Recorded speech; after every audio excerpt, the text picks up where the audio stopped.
Hello, everyone. Welcome to Secure IT, where we discuss all things cybersecurity, people, trends, and products. Thank you for joining us on our continuing journey. The reputation of our guest today precedes him not only in the security world, but specifically in the security podcast world. So I was very excited when he accepted our invitation. Ladies and gentlemen, a warm welcome to Joseph South, Principal Security Engineer and host of the Security Unfiltered podcast. Welcome, Joe. Thanks. It's great to be here. I'm very excited that we can finally do this thing. I feel like it's been in the making for a while. It has, and while this is the first one we're doing this year, I'm not sure where exactly it'll be queued up for release, but Happy New Year and thank you for being here, Joe. Yeah, definitely. I mean, I can I can really relate to that right now. I have quite the backlog, and I feel so bad when I have to tell my guests that, hey, this might not air until March, and we're recording in January. Yeah, yep. We share that in common. So, as I mentioned earlier, while we were prepping for this call, our format here is to begin with your career, get some, high level insight, kind of a lay of the land of the security landscape, specifically from your perspective, narrow it down to a couple of, leading trends and topics, and then bookend the conversation by coming back to you, the man behind the legend, so to speak. So, how does that sound? Yeah, sure. Sounds great. Awesome. So, let's come out of the gate. Walk us through your background, your career, the various choices that you made to get here. You definitely have security in your DNA. You're an ambassador for your trade. You produce a reasonable amount of valuable insight for the community, through various media, right? You publish, you do your podcasts. So let's talk about, how you got here, please. Yeah, sure. So I guess that could be a long-winded answer.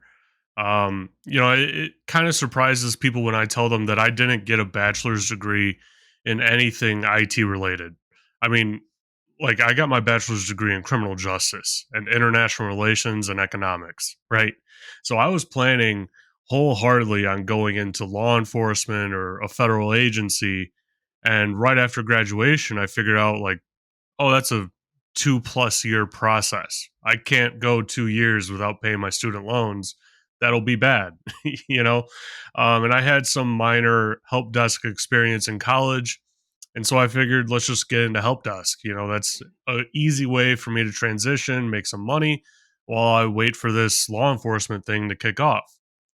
And, it's funny because looking back when I started, I thought IT was extremely boring, right? I thought it was the last place that I wanted to be. I did not see myself in any capacity going into IT for my career, like none. I hated it. I did it for money. That is it. And at my first contract role out of college, I met someone that was trying to get into cybersecurity. Never really heard of cybersecurity. I maybe heard whispers of it, right? Because it was kind of starting to kick off. Um, but this person, kind of introduced me to the Security Plus book by Daryl Gibson, I believe his name is. And he said, why don't you read the book and see if it interests you? And if it doesn't, keep going down the path that you're going. And maybe if it does, you should explore this thing called cybersecurity. And so I got the book. I read the book and I couldn't put it down. I read it probably two or three times. And for some reason, it just wasn't boring material to me. And then to try and investigate other facets of IT, I got the Network Plus book. And that book just put me straight to sleep. So I knew security was probably where I should be looking at. And Right. from there, it took me probably 2.5, almost 3 years of work to get into a security dedicated role. Um, at roles before that, I would kind of weasel my way in to some sort of security function at the company because they were smaller companies, so they didn't have a dedicated security team. right? I was known as the dedicated security person, but I had a lot of other job duties to do that weren't security. And so it took me about 2.5, almost 3 years to get into a dedicated security role. And from there, my career really grew. I started specializing in a tool and in the IAM space that I absolutely hated.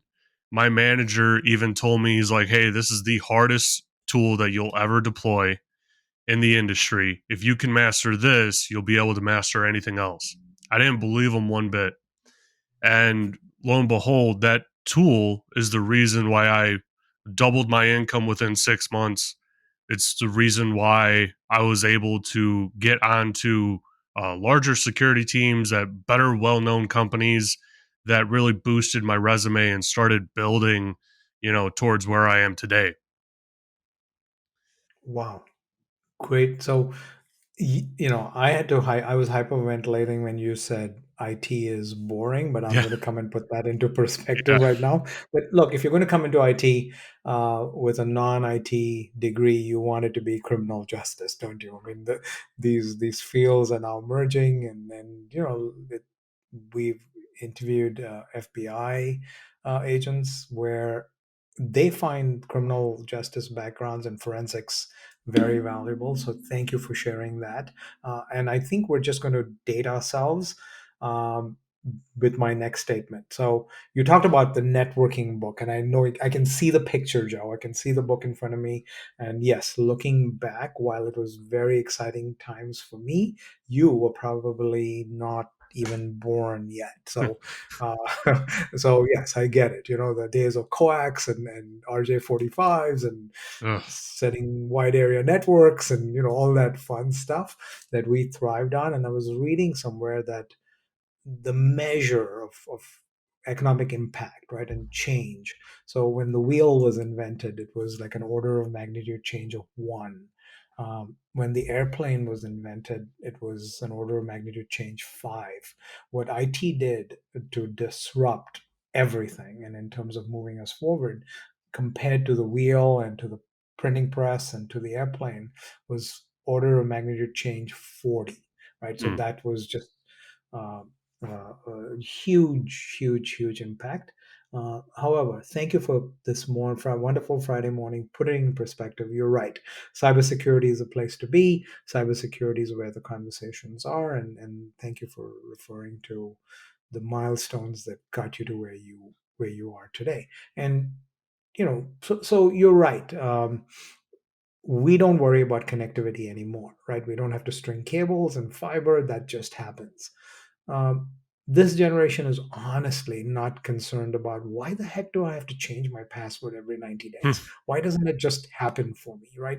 Um, and I often, so this is a badly beaten down analogy here, and I've said it probably in every podcast that I've done, that back in the day, we had the little music tapes, or the vinyl, which is now making a comeback. And you picked your song and you put the needle down and you listen to music. And today's generation can walk into a room and say, you know what, and I should be careful because it might trigger something here, but hey Siri or hey Alexa, play my favorite song, and it just happens. The same thing with passwords, the same thing with the mundane element of our technology. Certain things should just work. Sorry, I Well, there can't you tell go. what speaker you are referring to. I was afraid that would happen. So, Joe, the question today, we'll work from anywhere. Um, there is now the fashion statement of zero trust architecture. Microsoft is leading the world now and saying passwords are no longer necessary. Let's go to passwordless. AI is now the big thing. It's not the next big thing. There's all the chat GPT conversations happening today. So, what are some of the cybersecurity trends that are top of mind for you? Yeah, it's a really good question. For me, I'm seeing there there's turning into, or it's turning into, a discussion about security around AI, and how do we secure AI as we're developing these AIs to get a lot more smarter, more intelligent, more real in how they answer questions and how they react to your random input. Um, I think that in the next 5 to 10 years is going to be a huge driver in the industry, kind of like cloud security was, 10 years ago, right? Where it was kind of in its infancy. People knew about the cloud. The cloud was still kind of coming into, its, I guess it was kind of growing from its startup phase, I guess. It wasn't at startup companies necessarily, right? Like Microsoft is not a startup in the mid 2000s. Um, but it was still in its startup phase in terms of product availability and capability that it had and the customer adoption, right? The biggest thing that I heard back then was, oh, we'll be back on prem within 10 years, right? Well, 10 years came by Sure. and people are saying, oh, we need to actually double our spend in the cloud and we need to get Yep. rid of these data centers. Like that's actually what I'm hearing. Um, so that's very interesting. And I think cloud security, we talked about AI security. I think cloud security is going to get into this place where it's almost like its own security department, right? Right now, you have an IAM team that handles everything identity and access management. And if you're at a really large company, you may even have different teams within that IAM department, right? And then you have network security, application security, red teaming, blue teaming, maybe a purple team if you're at a really large company, vulnerability management, all these different facets of security, all the different domains that you can read about in any security book. Um, all of that is in the cloud, but it's all done differently, right? Because I can't control the hardware that my data is residing on. So how in the world do I secure that data that I'm putting into this cloud provider that if they really wanted to, they could probably get access to that data if I don't encrypt it, right? Sure. Um, I think that we're starting to see, that pivot and that growth in cloud security. And along with that, we're seeing the development of zero trust not just being a catchword, but kind of being just a basic architecture design that people are just deploying, no matter what, like without the buzzwords, even. There's a lot of different Right. really good vendors that say that they deploy zero trust throughout the environment that I guess they enable it better, right? But when you start diving into what zero trust is, uh, it's it's a lot more than just one solution being put together to secure your environment. It is a way of architecting an entire environment, everything from where the servers reside in the environment to how often we rotate the passwords. That's all included in it. And so I think everyone is starting to move away from the buzz term and starting to move towards kind of just doing it as second nature, kind of like a least privilege model in IAM is that that is a part of zero trust in and of itself. Right. And you know, present administration should get kudos for the fact that they're putting a lot of emphasis on cybersecurity, whether it is through NIST and setting up the lead for what zero trust should look like and the basic tenets. The SEC is now coming in and saying, hey, look, your boards of directors should have a fiduciary relationship towards cybersecurity. So definitely exciting times, and I hope you will accept that and not consider it boring again here, Joe. But yeah, we definitely we're living in fun times right now. Where I'm trying to figure out from your perspective, where are we going? You said cloud security, and I agree with you because now that we've tasted the joys of working from home in our pajamas, it's going to be really hard to get us back to work. And so, we kind of accept the hybrid model. That's one facet of the conversation. The other piece is it's really hard uh, to emulate a face-to-face conversation at the water cooler. It's almost impossible. I've been traveling now back again, and I'm meeting with people face to face, and the amount of work and the value of that face-to-face conversation is far different from anything that we could pull off in Zoom. Ironically, we're doing this podcast across screens. And so, yes, cloud security is critical.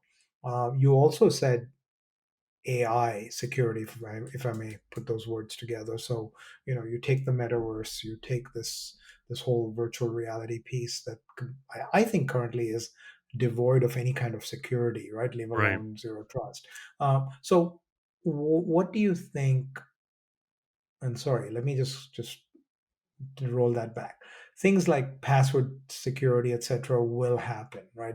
There's no doubt that they're going to either be automated or we're going to put some process behind it. But from the future of cybersecurity and positioning cloud security and let's say AI and virtual security, what do you think the future? What would cybersecurity look like 5 years from now? Yeah, that's really interesting.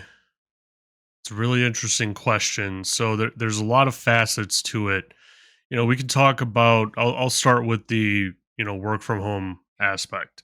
From a networking perspective, yeah, eh, it is extraordinarily difficult if you are not very well experienced in the area to build an effective network internally at the company or even externally.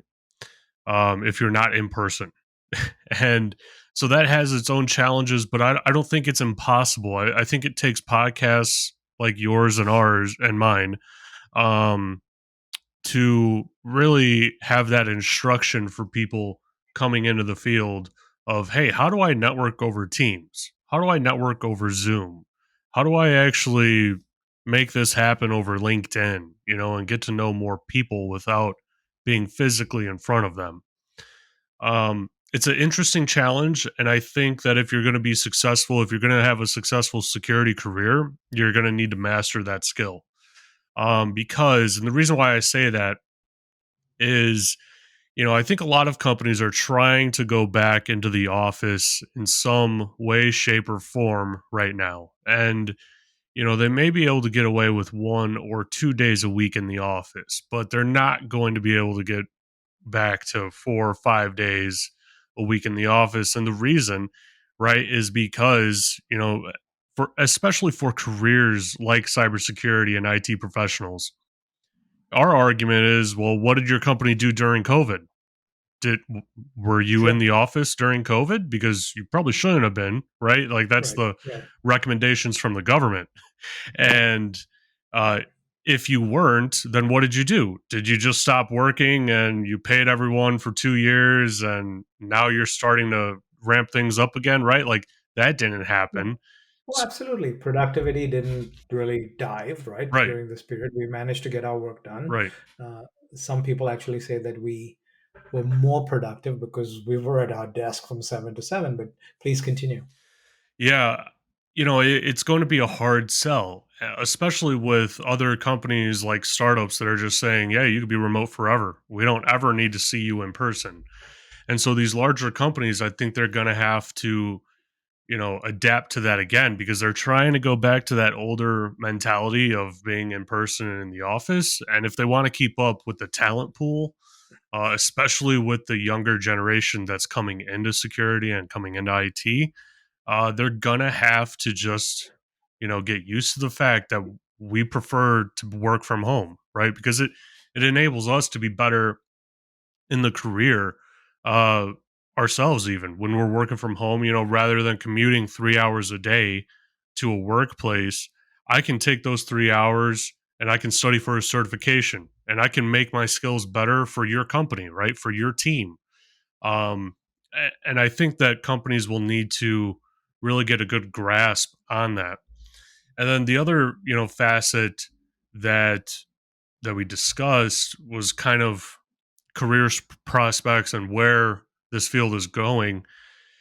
I think it's going to be very interesting. I think that, at least from all the people that I've talked to, cyber warfare developers and cyber warfare officers in the military, different people from various agencies.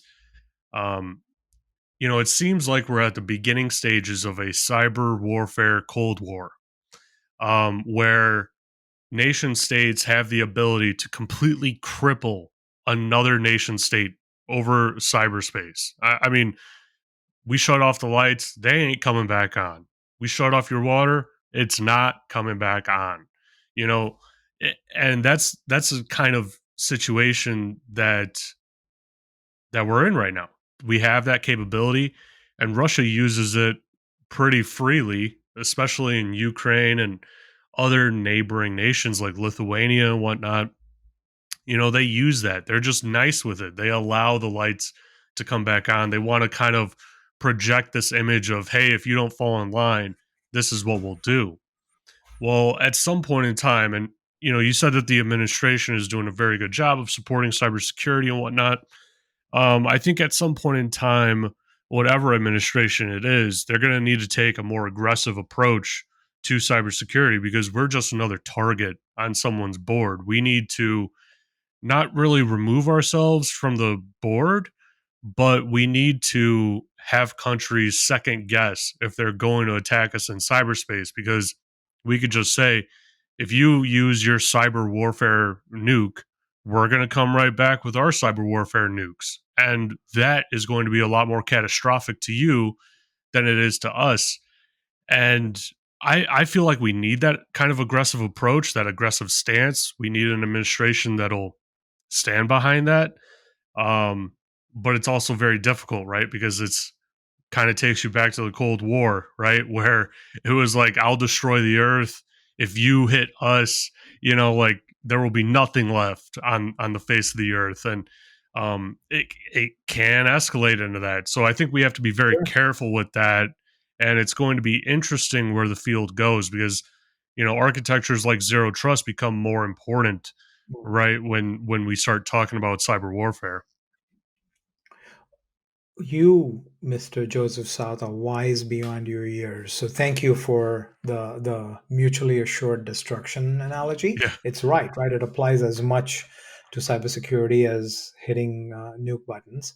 One of the other comments that you made was, positioning the wealth and value of water cooler conversations versus finding a rock star in Rajasthan, India, right? So there's a balance. What do you want, right? If you want this super great guy, but he's not in your zip code, are you going to trade that for, hey, come to work and let's work 5 days? Important point. And, to reiterate the third point you made, yes, it's much like, presidents bragging about the fact that the GDP is now higher. It's only natural that every administration that comes in has got to do bigger and better and faster in terms of the focus on cybersecurity because we're growing exponentially and we need that focus.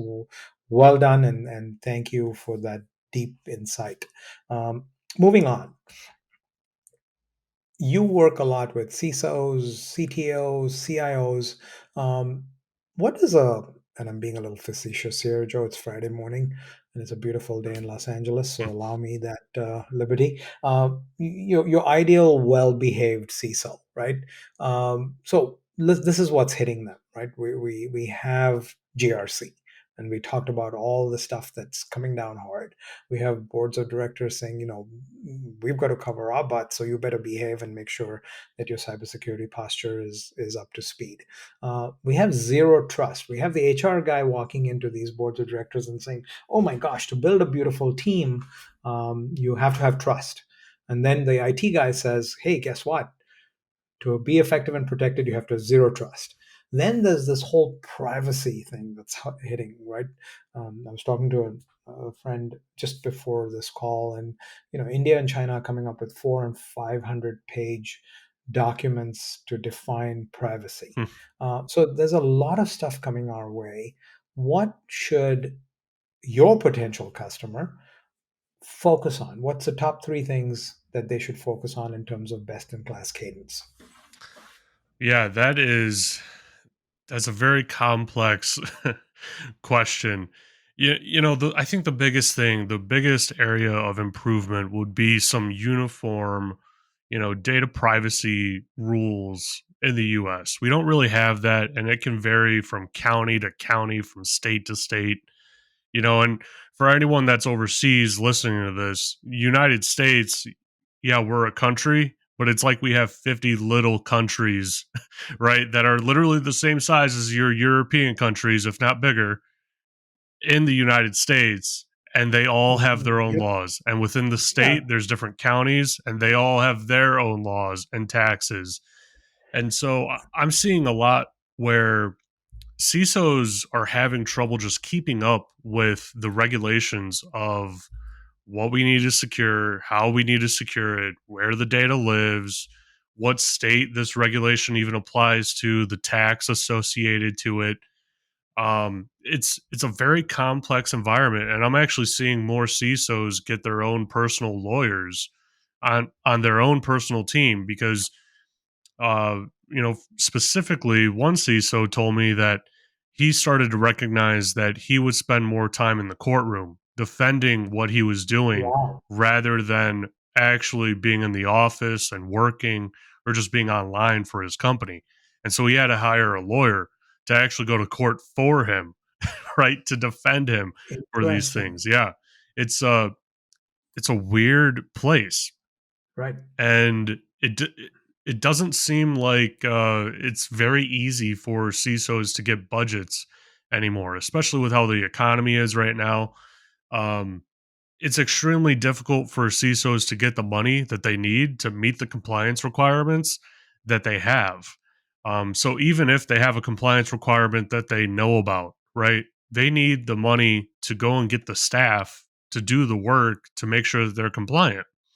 And let's not even mention the staffing shortages, right? Like I'm at a multi-billion-dollar company, and I'm the only person looking at cloud security. you know, at other companies, that would be I would have an entire team, right? But for this, I'm the only person because of how the budget is, and it's an interesting world. So I think that they have a lot of very unique challenges right now, especially with the courts setting the precedents with the Uber CISO of putting him actually in jail, for things that may or may not have been under his direct like sphere of control. Maybe he could have done something differently, right? But he's a CISO at the end of the day. He's talking to board members. He's talking to the CEO. He's got a lot of other things on his plate.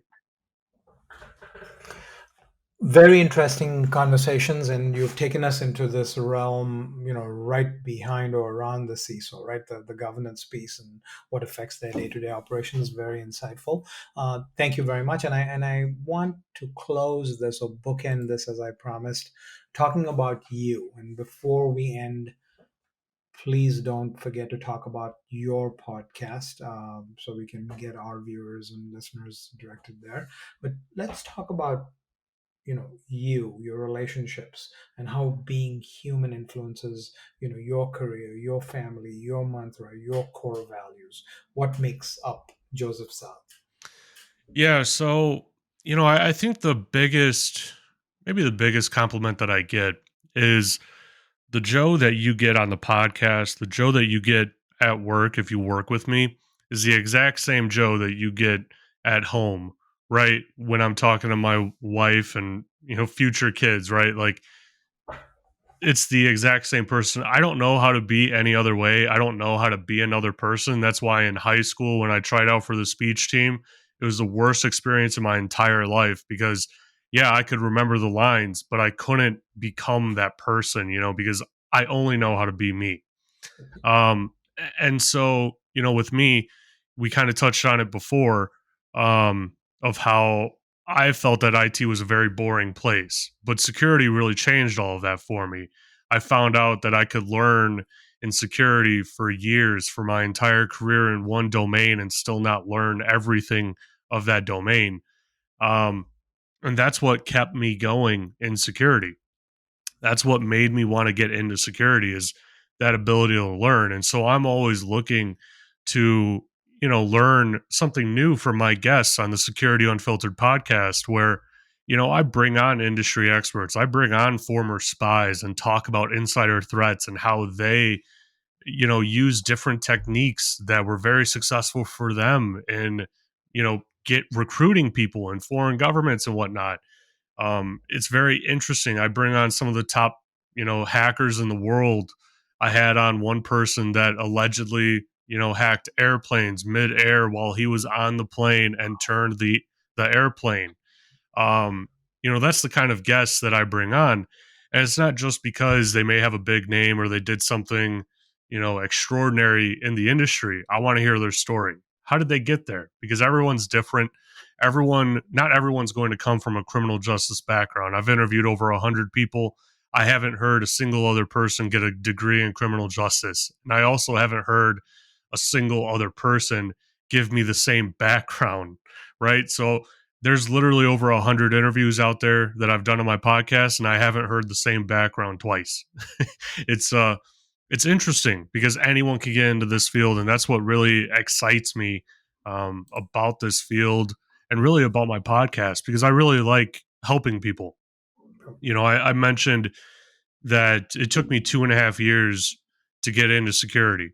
That was 2.5 years of struggle, right? I was barely making enough money to pay my rent and all my bills and have money for food, let alone going to a movie or something like that. Like that wasn't even on the table for those 2.5 years. And it was extremely frustrating for me because I'm someone that wants to learn. I was even offering people for me to work for them for free just so I could get the experience to get into this industry. And so I want to help other people make that transition a lot shorter, a lot easier for them as long as they're willing to work. And so that's why I also have the Patreon, the Security Unfiltered podcast Patreon, where I give people direct mentorship, hands on help. I review their resume, I'll rewrite their resume with them and for them. I'll make the network connections that they don't have. I'll show them how to do it. I'll review their LinkedIn message before they even send it so that we can get the best response possible from this individual so that they can develop their network. I really like using this platform to just help people. That's just how I am. That's who I am. Very inspirational. Thank you so much, Joe. That was, the best thing you said that I've heard. And I do this in strategy sessions often. We're always looking for employees and people to be who they are, right? The less stress between who you are at home and work, the better and more effective a person. So thank you very much. This is awesome. I will open up an invitation to our listeners and viewers and guests to connect with you on LinkedIn or to reach out should they have any questions. And Joseph Saab, thank you for joining us on this episode of Secure IT as I continue the cybersecurity discussion with customers, vendors, end users, and employees, helping us to learn from their insights and knowledge and from their experiences. Make sure to follow us on Google Podcasts or wherever you go for your podcasts, wherever they're hosted. Please do direct message me on LinkedIn, Twitter with feedback, questions, comments, and kudos. Thanks again. Thank you, Joe. And listeners, see you next month.